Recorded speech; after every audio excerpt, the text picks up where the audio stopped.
Les amis, bonjour, on se retrouve aujourd'hui pour une nouvelle vidéo. N'hésitez pas à vous abonner à la chaîne si vous n'êtes pas abonné. Cette vidéo, ça va être vraiment une petite vidéo pour parler juste des huitièmes de finale de l'Euro 2020. Plutôt pour les prédictions, parce que pour moi, je voulais la sortir avant les deux matchs d'hier, mais finalement, j'ai pas eu le temps. Mais voilà, je voyais plutôt le Danemark passer, ce qui s'est passé avec un score de 4-0 et le Danemark qui se montre équipe surprise cette année. Et tant mieux pour eux, parce que je suis plutôt content, parce que c'est avec tout ce qu'ils ont vécu avec Christian Eriksen, ils étaient un peu chamboulés, ils ont perdu contre la Finlande et tout, mais après ils ont réussi quand même à monter. Et là ils gagnent Pays de Galles 4-0 quand même, donc après un match qu'ils ont gagné 4-1, le dernier du groupe, là ils rentrent en confiance et tout, et voilà, c'est avec des scores impressionnants. Donc je pense que c'est une équipe surprise cette année.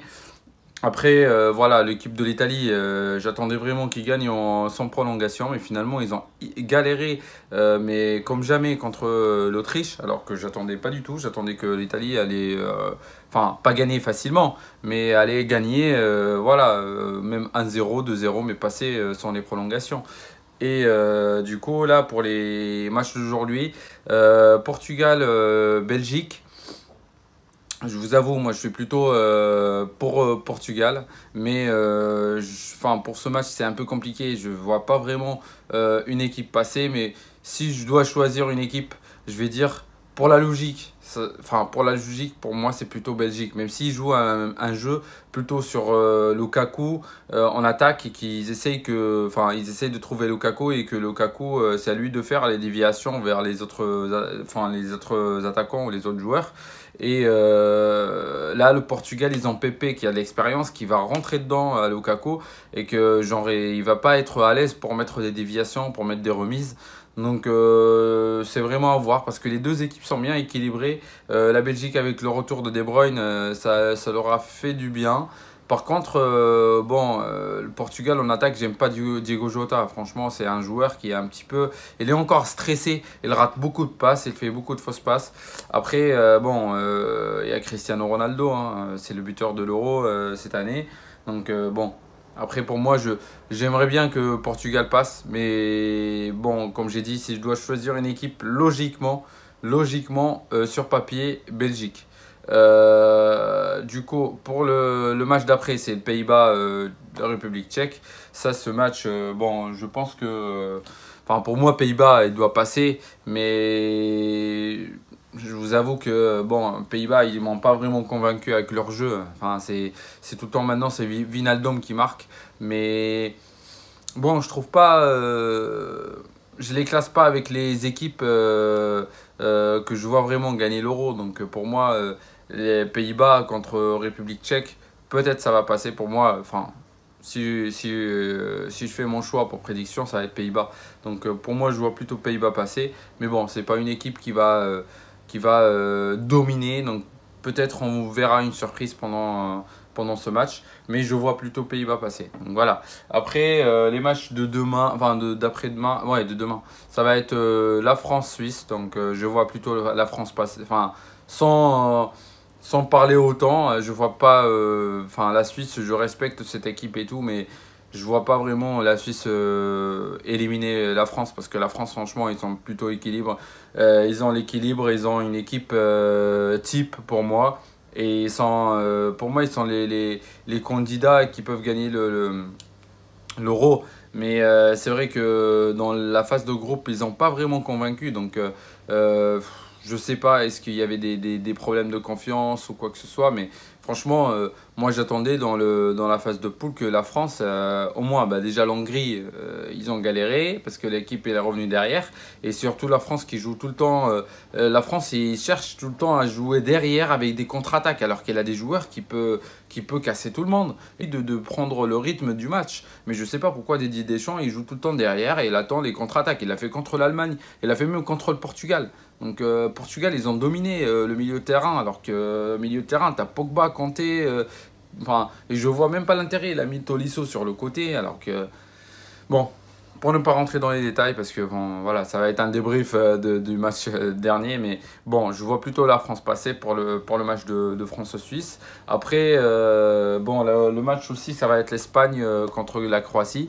Moi, pour ne pas aller trop loin, moi, enfin, sur le papier, on va dire que c'est l'Espagne qui passe, mais moi, je suis avec tout mon cœur avec la Croatie parce que j'aime bien cette équipe et je veux bien qu'elle passe.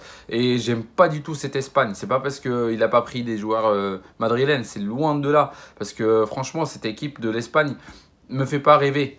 Quand ils jouent, ils font tourner, ils font tourner, ils font tourner. Il n'y a pas d'occasion, il n'y a pas de truc. Vous allez me dire contre la Slovaquie, mais contre la Slovaquie, on a vu le gardien qui l'a mis contre son camp. Enfin, s'il n'y avait pas ce but du gardien, la boulette, ou derrière le gardien, il n'était pas dedans. Il a pris encore 2 buts, je crois, et il n'était pas dedans. Donc c'est normal qu'après, bon, leur but quand tu regardes, c'est que des boulettes. Le défenseur qui est pas là, l'attaquant de je sais pas qui, le défenseur de l'Espagne qui met la tête, ça repart, ça revient. Bon, au bout d'un moment, c'est pas une équipe qui a créé des occasions avec un jeu énorme. C'est plus l'Espagne qu'on a connue il y a longtemps. Donc après, j'avoue, quand je mets les joueurs, même s'il avait pris Ramos et tout, mais quand je mets les joueurs quand je commençais à peser les joueurs de l'Espagne, c'est vrai que pour moi, c'est que des jeunes qui n'ont pas encore d'expérience et qui pèsent pas vraiment contre comment dire, la concurrence des autres joueurs. Quand tu mets, par exemple, même tu prends la France, l'Allemagne, je sais pas, l'Angleterre, et tu vois l'attaque avec tous les joueurs qu'ils ont. La France, elle a qui on attaque? L'Espagne, elle a qui on attaque? Il a Morata, Ferran Torres qui était remplaçant le dernier match, et de l'autre côté Olmo. Donc c'est pas vraiment une équipe qui était avec un milieu qui est coquet, Busquets à la fin de sa carrière, je sais pas qui. Bon, enfin Thiago Alcantara, alors qu'avant c'était avant c'était Xavi, Iniesta, Xabi Alonso, tout ça. Bon, on est loin de là en fait. C'est pour ça. Moi, cette Espagne-là, ça me fait pas rêver. Je pense qu'ils vont pas aller trop loin. Même s'ils gagnent la Croatie, ils vont derrière, ils vont trouver la France. Et ils vont se faire éliminer contre la France. Meilleure des chances pour l'Espagne, c'est quart de finale. J'aime bien cette équipe, j'aime bien cette nation. L'Espagne, ils sont vraiment dans du beau jeu, même dans la Liga où ils jouent un petit peu la tiki-taka et tout ça. Mais c'est dommage pour eux qu'ils se retrouvent avec une équipe comme ça. Parce que pour moi, c'est une équipe réduite. Cette équipe-là, ça a été dans l'Espagne avant, ils seraient remplaçantes totalement. Donc voilà. Et du coup, qu'est-ce que je voulais dire? Donc moi, je suis plutôt pour la Croatie dans ce match-là. Donc je vais dire l'Espagne passe, mais je suis plutôt avec la Croatie. Le match d'après, ça va être Suède, Ukraine et Allemagne-Angleterre. Moi, pour l'Allemagne-Angleterre, je suis plutôt pour l'Allemagne. Mais l'équipe la plus équilibrée, c'est vraiment l'Angleterre. Parce que je vois l'Angleterre, je vois pas l'Angleterre encaisser des buts bêtement, comme l'Allemagne le fait. L'Allemagne, je sais pas, la défense de l'Allemagne a encaissé des buts dernièrement dans la phase. Enfin, après, le groupe de l'Allemagne était vraiment le plus fort. Mais après, quand tu vois les buts qu'ils ont encaissés contre l'Hongrie,